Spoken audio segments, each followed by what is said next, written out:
Good morning. Thank God it's Friday.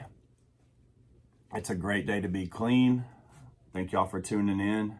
My name is Austin. I work here at Serenity House. I am an addict. I got clean here on October 19th of 2014.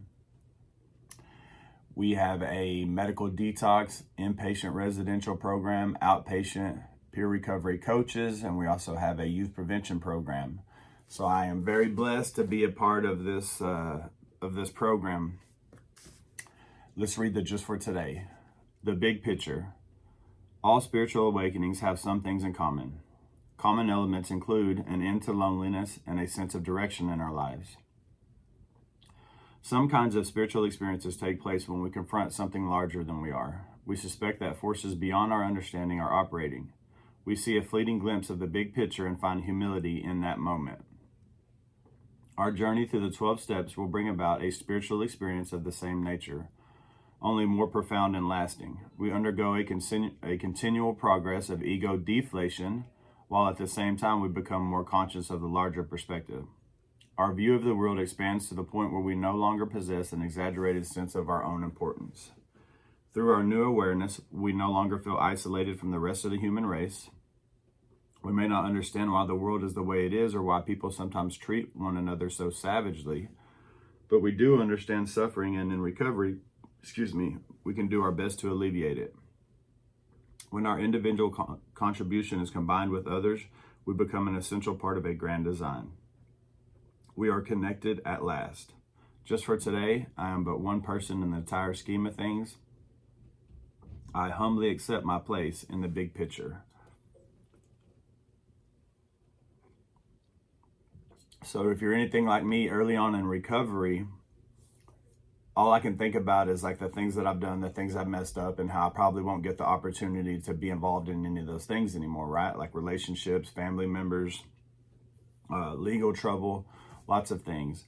And so when I get here, I'm a little overwhelmed, but I'm grateful because it kept me in my seat, right? Kept me humble.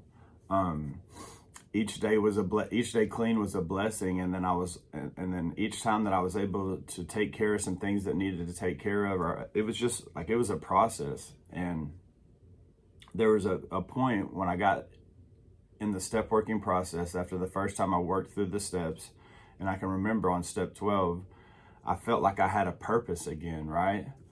I felt like all the stuff that I had been through, the mistakes I had made, the things I had been through could be used for a purpose. And so that was a big deal.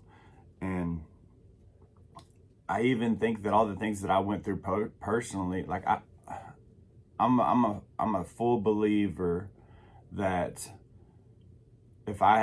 because of the way my life is right now, I'm very blessed and I get to be a part of a lot of good people's lives. And so I think about it and I'm like, if I had to go through the same things that I went through, would I go through it all again to be where I'm at today? And there's no doubt I would go through it all again just to be where I'm at today. And that's because I'm able to help people that I care about.